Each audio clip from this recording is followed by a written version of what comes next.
know what free is, nigga? What's free? Free is when nobody else can tell us what to be. Get ready, get ready, get ready, get ready, get ready, get ready, get ready. Yeah, Anguka now is very important, especially in 2027. Yeah. You have to put one feet like this. No, the left one. The left, yes. Yeah, now you Anguka.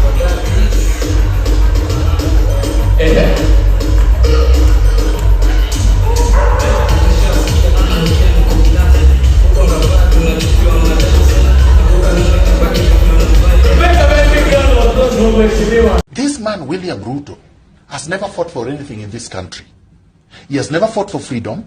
He has never fought for liberation. He did not fight for the constitution. He did not fight for the second liberation. He did not fight for multi-party democracy. He has absolutely no moral authority to lecture anyone about anything. Kama kuna watu wenye wako laki Kenya, kama kuna watu wenye wako na kiongozi Kenya, ni Waluya. Waluya mko na kiongozi. It is the people who hire and fire governments, and we will prove them on Tuesday that it is the people of Kenya who will make the decision to take Kenya forward. The deep state will not stop us. The system will not stop us. The powerful will not stop us. This is going to be the culmination. So let's get to it. Can we first appreciate loyal leaders, and especially Senator Tata, because he is such a bold leader to have a platform to engage the president and not mince his words and tell him outright that he did take the last regime to court because of the housing levy, and he's not afraid to do that to this administration as well. He reminded the president that the constitution is his first loyalty and obedience to, and not a person or a government. Tata, show us the way. Show us the way. I wish our leaders from Mount Kenya region would actually borrow a leaf from the loyal leaders and know what it means to, tear your region and at the same time protect the interest of your region, but keep it real with your president. Mimi nataka munisaidie mahali moja. Munizungumzie huyu seneta wetu tafadhali, Bwana Tata. Wewe sasa unataka kunipeleka kotini. Na ile kazi mimi nafanya ni kupangia watu hawa ajira.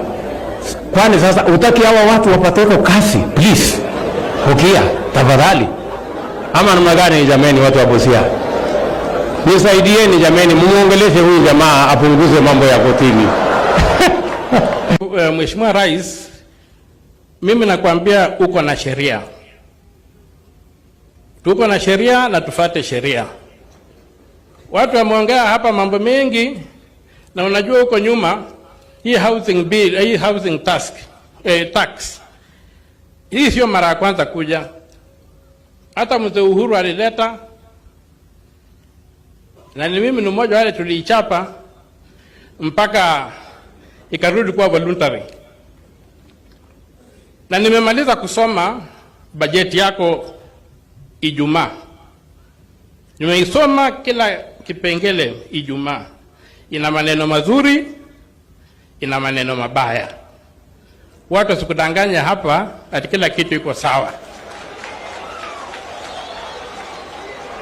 Na yale maneno mabaya ambayo yako pale mengi inafuruga katiba. Bwana Rais, wewe ni rafiki yangu. Ndio nasema wewe ni rafiki yangu, lakini mbele ya katiba ni rafiki yangu mkubwa kuliko wewe.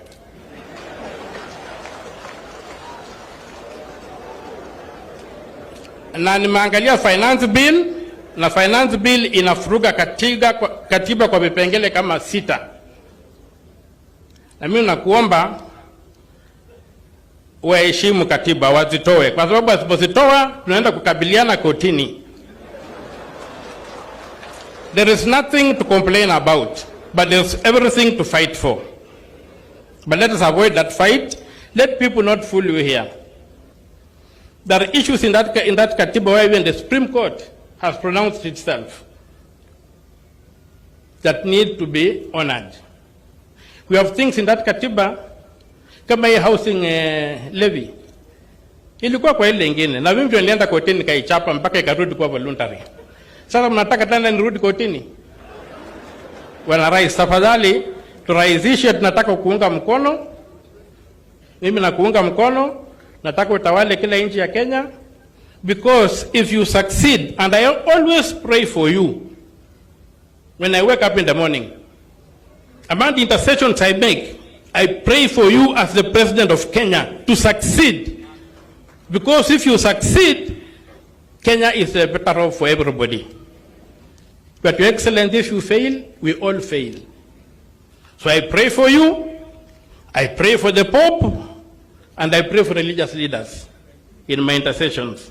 So please, I plead with you, I've already prepared a petition to go to court. But when I heard you are coming to Busia, I did not file it last week. I held on. I pray that we look at this bill. If we can avoid having to go and fight in court, we avoid. But if people are coming here to say that everything is okay and what have you, then next week we shall be fighting in court, and it's bad for friends to fight. Thank you, Your Excellency, and God bless you.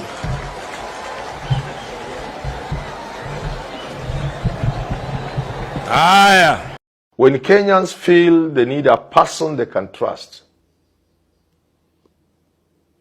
Okiya Omtata ticks all the boxes. When Kenyans get to a point they want a man who cannot be bribed, Okiya Omtata ticks all the boxes.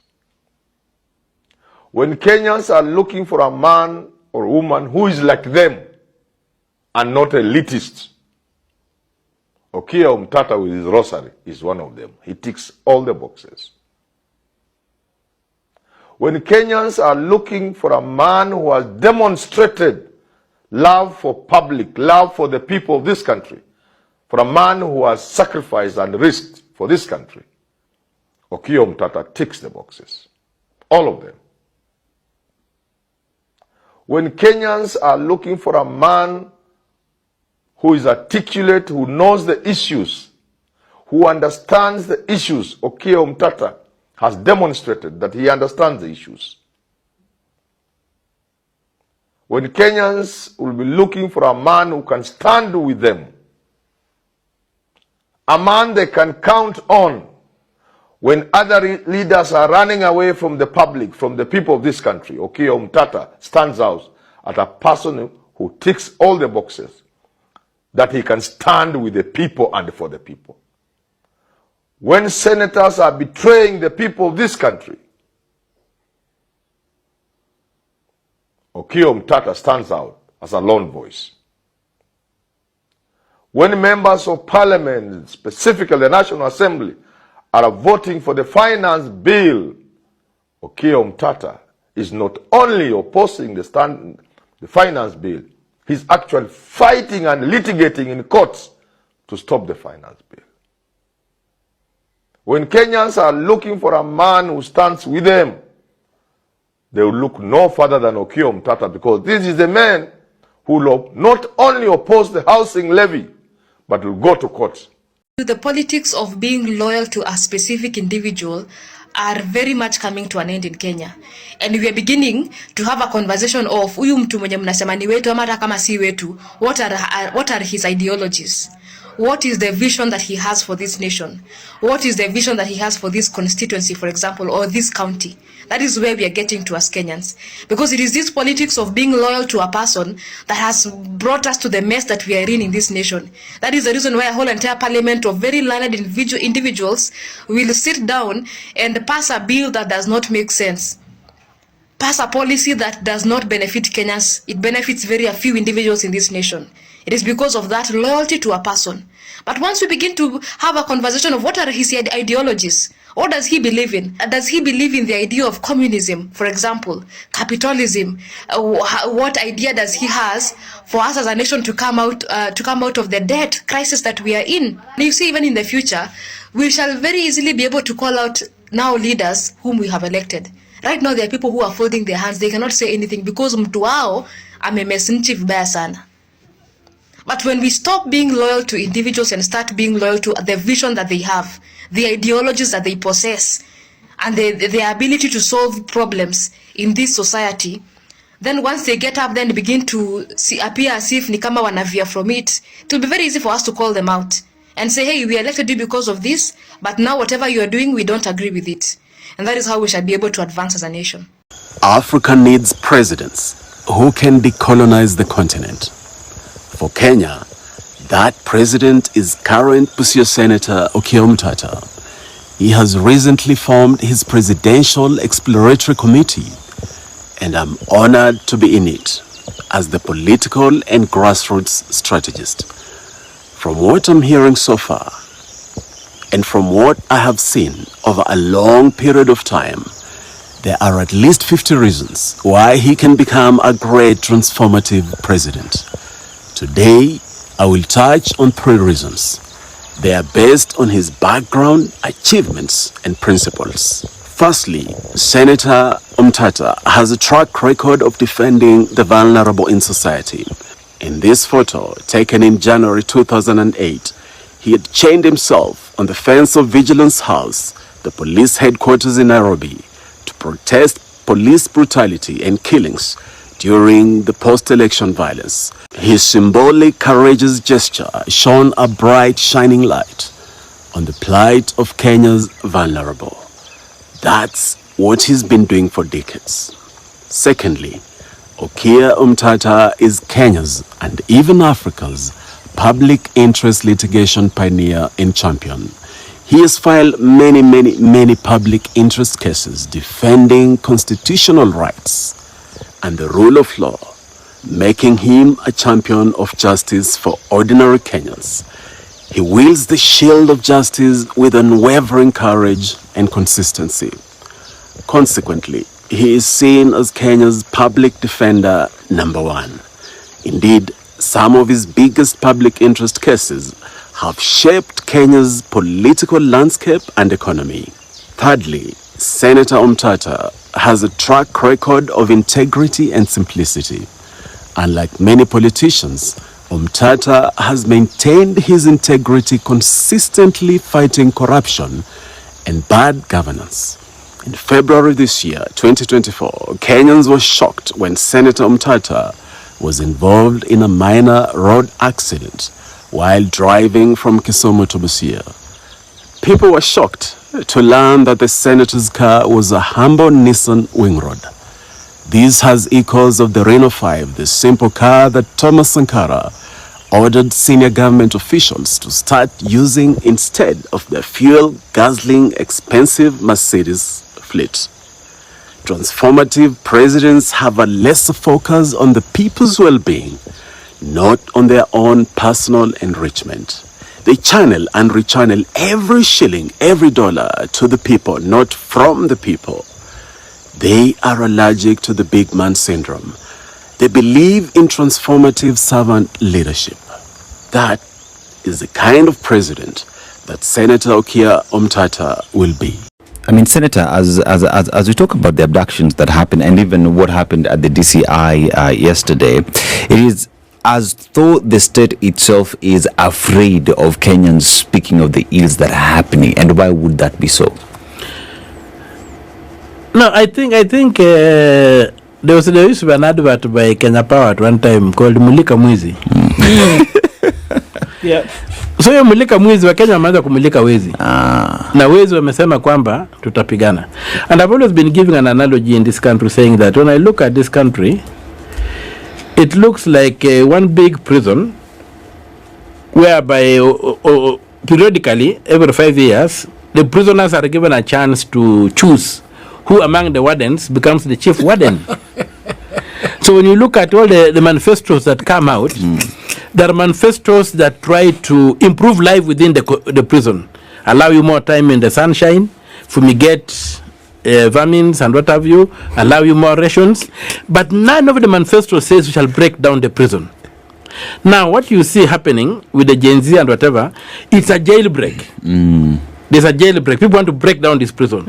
And you can see that the wardens have said, okay, forget about who is the chief warden. Let us regroup and make sure that the prison remains intact. Because if the prisoners go, we have no business. So that's the existential fight that is going on. And that's why you hear when young people come up, they are not associated with any tribe. If you like, if I were to use an example of the president's tribe, just for example, when you look at the president's tribe right now, the Kalenjin, Kibet Bull is a Kalenjin. The most of the bank boys are doing a lot of very beautiful cartoons come from that background. You see, so they are no longer captive to that thing. They find that the idea of being contained within a tribe and being denied to be Kenyans is suffocating. The tribe can no longer deliver for them. It's the nation, and maybe even the continent is what they need. Not even Kenya might even be small for them. So these people cannot be contained in those containers of the past. So the canons of the past have to fall silent and allow the emerging canons to take over. So that's the war we are having, and it's a war that the old order cannot win. Try as they may, they cannot dismantle the demand for good governance. Right now, it's pretty clear that, of course, the youth of this country actually control the social media narrative. The old guard, let's just be honest. The old guard are not capable of it. It is beyond their capability to actually know what's going on social media. They are failed in controlling the narrative. Every time we catch them at 22. And here's the thing. If we don't utilize social media to do our campaigns properly, become organized, field one candidate for the 2027 elections, because right now we control social media narrative. If we don't pick up one guy, let's say for this case, Tata, for this case, especially now that he's fielding a case against, of course, the president, Uhuru Kenyatta, for 4.6 billion, and of course the 18 billion that they stole for AUC campaigns. The case is already in court. If we don't field this guy right now, make sure that he's on top of a sunroof somewhere talking to people in the country and moving across countries very fast. If we don't finance this guy, put him in a position where he can actually be able to compete with this government and this regime, change the whole narrative, change the outlook of Tata to become now presidential, then there is no other time that we can do it. Same to these other guys. It's not that I'm campaigning for Tata. I am saying that these people should actually be on top of vehicles right now. But try as much as possible to create one party, even if they are all together. Tata, Maraga, of course, Matiang'i. I'm not sure about Matiang'i. Matiang'i, his track record seems to be a bit. It's not looking good for Matiang'i. You know, Matiang'i. One thing about Matiang'i is Matiang'i was powerful during the Uhuru administration, and we have to be honest. Matiang'i oversaw very many people. We have to be honest. Some people say, "Oh, Matiang'i 2027." Nah, I don't think so. Matiang'i seems to be a little bit rough around the edges. I don't trust Matiang'i. But if we bring out these people who have a good track record, like Maraga, Tata, maybe even Kalonzo at some point. I don't know about Kalonzo. I'll check a little bit more about his history. And we actually do nationwide campaigns. And we start, I myself will go on the streets and will do campaigns for that party. I'll go around the country, I'll create a really nice group, a really nice community of youths, and we can do civic education. We will win the 2027 election. But if you sit around and just wait, and we are just like me here around a room and talking here on TikTok every day, we will not win the 2027 election. In 2027, after the election, we'll be back here again, of course, as the official opposition, scrutinizing the same government and talking about the same issues from 2022. So President Emeritus Uhuru Kenyatta handed over two instruments of power, the Constitution and the sword. And by the way, Mr. Ruto is my good friend. When President Ruto received the Constitution, he symbolically put it aside. When he received the sword, he showed it to the nation. I just hope it is not symbolic. I wish he had lifted the Constitution up. To show the nation. To show the nation that's the rule of law. Not the rule of the sword. Only you would think of something like that. I'm going to break down Senator Tata's interview at Spice FM. It happened today. It was 1 hour 37 minutes. And let me tell you guys, he is suing the former president Uhuru Muigai Kenyatta and the current president William Samoei Ruto on audacious debt in trillions. One, from what I have picked from his interview, and you have to follow me because I'm going to have to do it in bits. So follow me so that you understand, and I'm going to try and break it down in the simplest language ever. But for one, Kenya has enough resources. Kenyans are paying taxes that is enough to sustain us, our economy, and the development agenda that is being sold by any government of the day. And two, there's a lot of public theft and wastage of resources in parliament, in treasury, and in the Central Bank of Kenya. Mutashetuka. Mtu asiweze hatuna pesa Kenya. Do you remember we said that we're going to talk about what Senator Tata has been speaking about at Spice FM in terms of audacious debt that this government keeps insisting that we have? And it's important we have this conversation because the Finance Bill 2025 is about to be unleashed. First and foremost, let's look about one of the things that he talked about in the month of February this year when the AUC elections were happening and campaigns were being spearheaded by this government. There's a fixed cost in government expenditure for state officers that is usually at 4.2 billion. This includes their allowances, salaries, and miscellaneous. It's a fixed cost because they are known. There's a number of employees, they are known. When you want to run serikali, and it's a fixed number. That is why it is capped at 4.2 billion. But in the month of February, it moved from 4.2 billion to 22 billion, meaning there's an extra 18 billion that cannot be explained by this government where it was used or how it was used. But at the same time, it came from our taxpayers' money.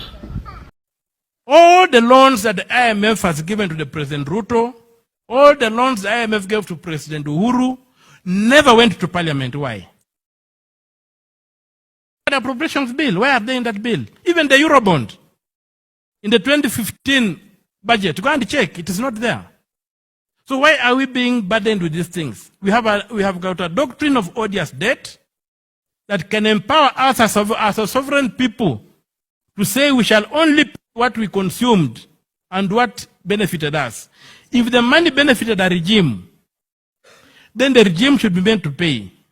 Or if we pay it, we auction the owners of the regime to refund the state. Once we take that radical step, I'm telling you, there's nothing less than radical surgery in terms of the rule of law. Article 40, Clause 6 states very clearly, you have got no right to stolen property. Why are people moving around with stolen property? So let us go there, and we will be able to liberate our country. But let us first of all educate ourselves and let us understand where the problem is. And if we implement this constitution, look at every clause and say, make sure it's implemented. Reject those who are saying that amended the law. There's no problem with the law. The problem is with the monkeys in the forest. Not with the forest. It's the monkeys in the forest who are a problem, not the forest. The only way Kenyans can finish Raila Odinga's political career is to elect somebody who can deliver service. Who is smart. A person who does what he promises. When he says, I will deal with this hunger, he deals with it. Education is running well, the health sector is okay. Raila Odinga will be relevant. Ukweli na dhahiri kwamba Raila ni msaliti, kana kwamba yeye amemuona rais kwamba yeye ndiye atakayemsaidia kupitisha kura. Tunataka kumwambia Raila, ujue kura yako yani ile intention yako ya kupata urais katika taifa la Kenya imefika mwisho.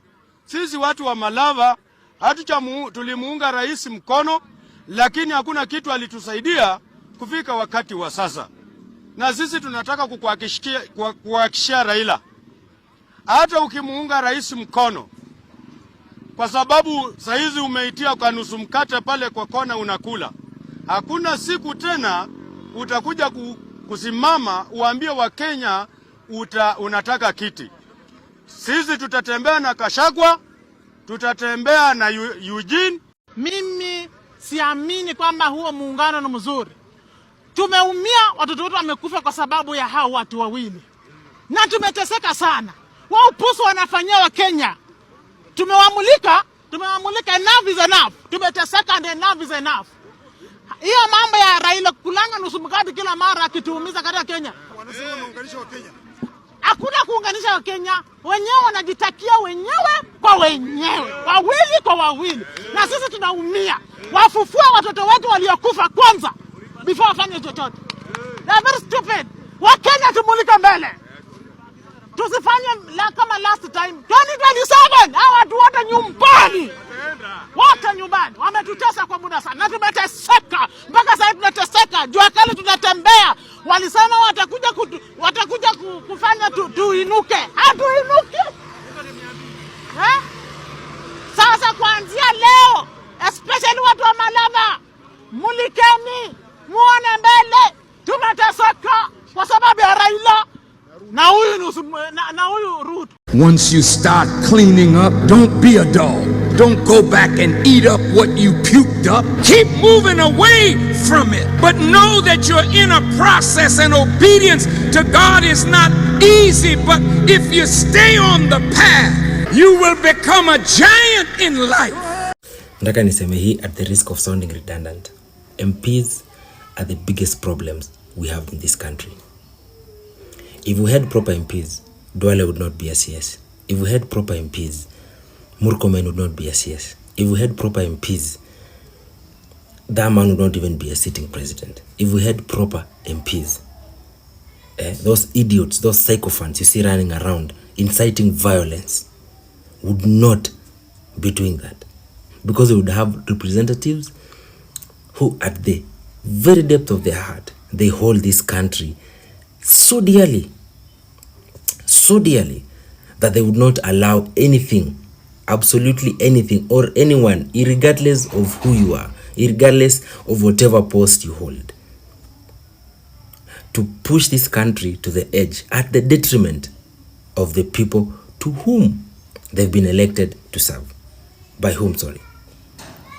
If we had proper MPs, and this is this is me rallying you, this is me talking to you, Mother. If you have a proper vision for this country, talk to us about it. We will run with you. We will support you. We will fund you if need be. We will vote for you, because that is the most important thing. If you see somebody who you think has a vision for this country, vote for them. Ukipoa hongo, we kama lazima ukule kula, lakini usivote na tumbo, vote na akili. Vote na akili. Your MP, those 290 elected MPs matter so much more than the president. They matter more than the president. They are the house by which the president is held accountable. They are that. And you need them more than you need the president. You need them more than you need the freaking president. I hope you know that. I hope you really understand that. The things that I have learned in the short time that I have been in politics, this country will never change until Kenyans change. Why did you vote for Sifuna?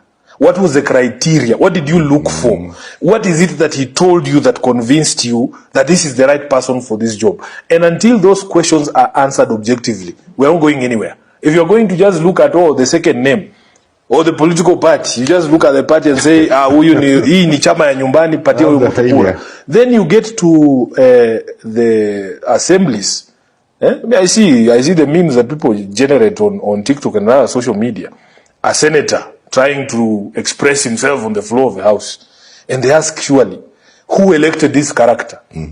At the national level, you can ask that question. Cabinet Secretary, conceptually speaking, how do you reconcile the concept universal health care and the practice of paying premiums? Paying premiums means that you have capacity. Universal means nobody is left behind. Paying premium means only those who are able can come on board. So how does it become universal health care when people have to pay premium to access the service, because we are trying to invent the wheel in Kenya. There's absolutely no country in the world where universal health care is funded through premiums. It is usually funded by main taxes, and Kenya is a signatory to the Abuja Declaration of 2001. When did we move away from Abuja to SHA? That's the question I want you to answer after reconciling the conceptual, the philosophical contradiction that we are visiting upon this country by using stock phrases like universal health care. Thank you. 3 million earning 3 million per year. Per year. Per person. Yeah. Yes. In this country of ours. Yes, the resources are there. The ultimate purpose of a leader is to convert resources into wealth.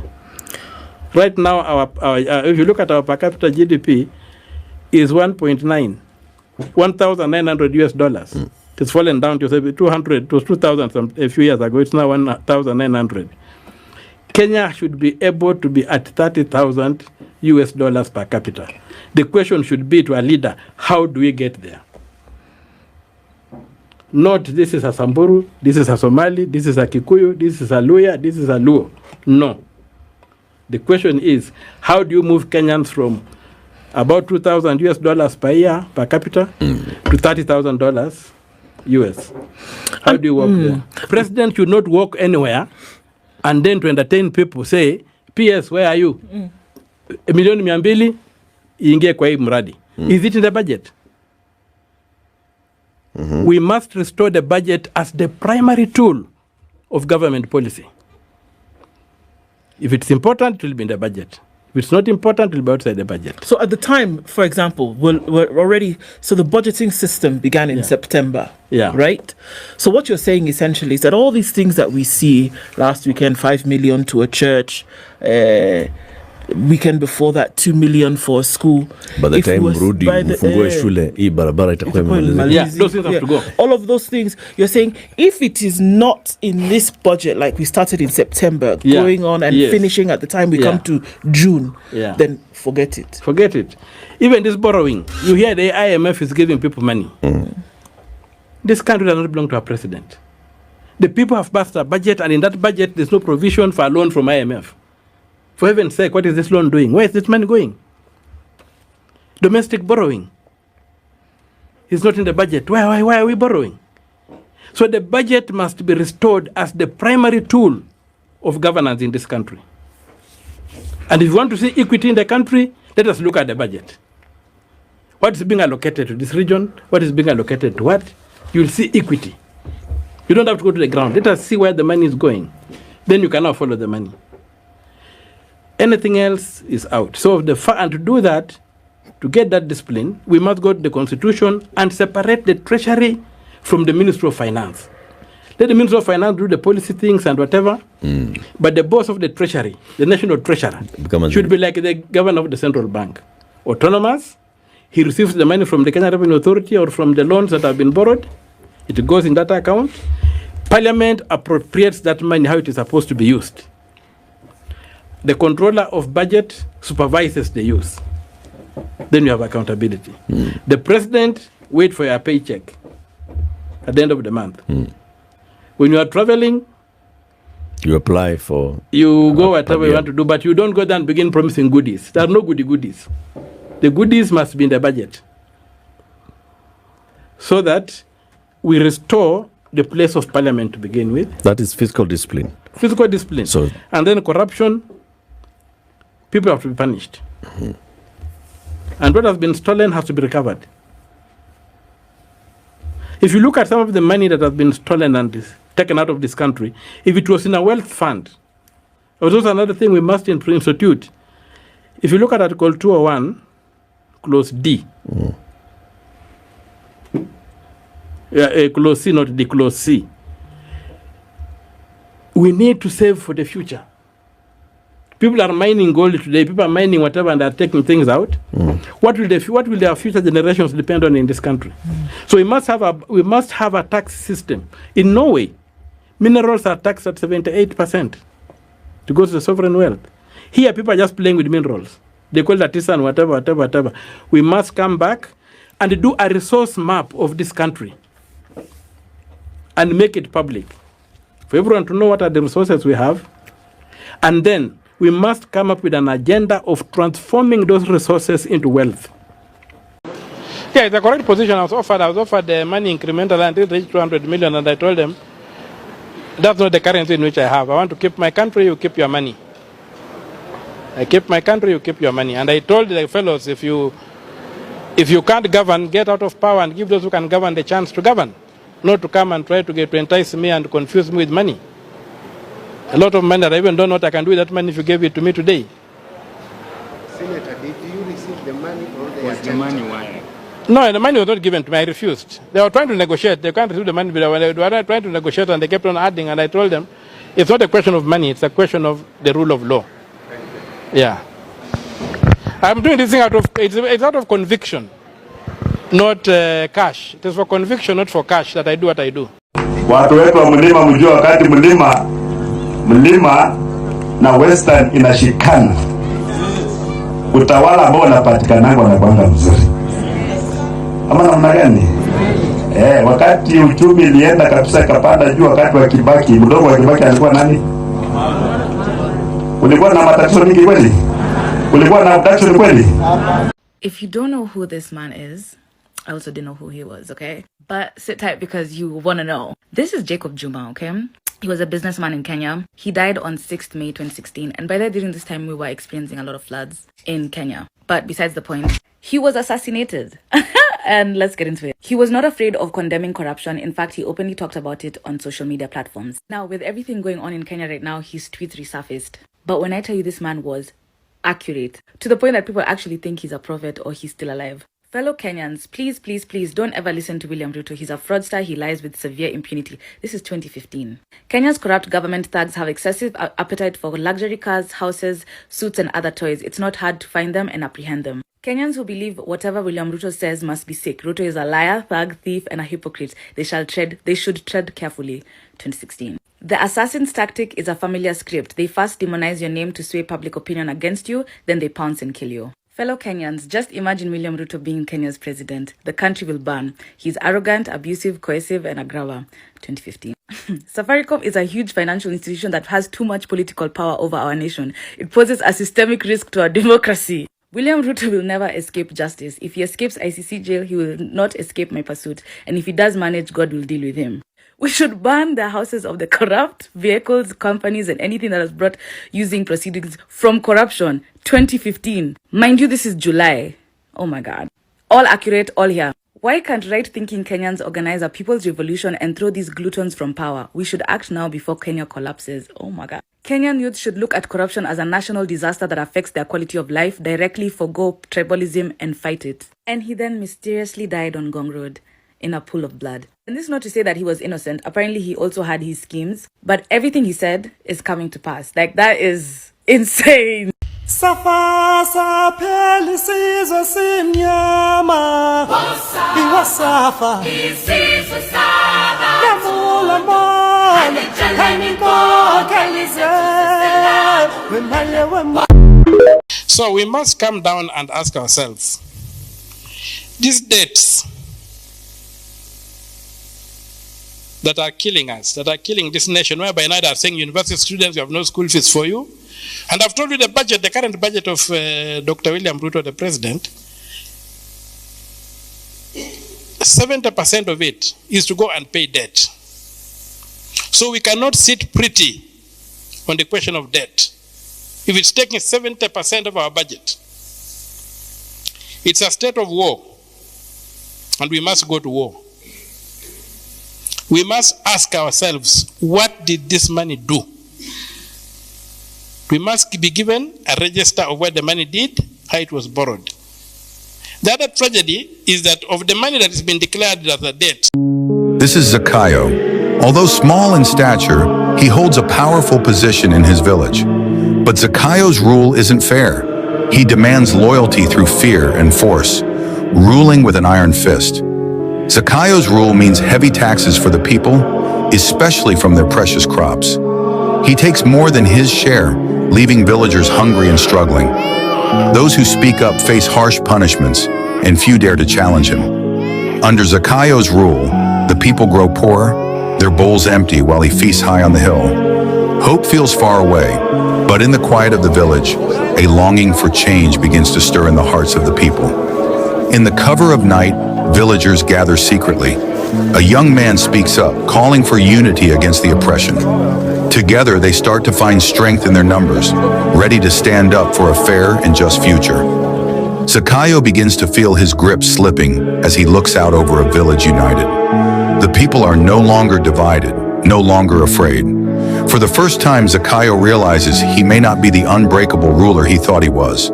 As the sun sets over the village, a crowd gathers, voices thick with frustration.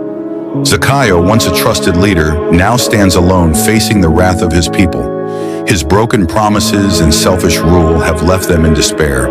With stones in hand and anger in their hearts, the villagers drive him away, reclaiming their hope for a better tomorrow. This is the story of Zakayo, the ruler who grew weak against the strength of a united people.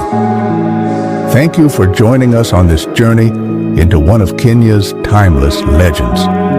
If you enjoyed this story, don't forget to like, share, and follow.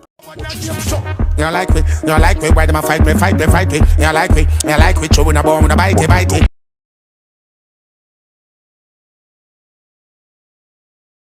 We don't trust them even if we bust them. We don't trust them, stay fine, not touch them. We don't trust them, hope your man a sub them. Informer me say you must them.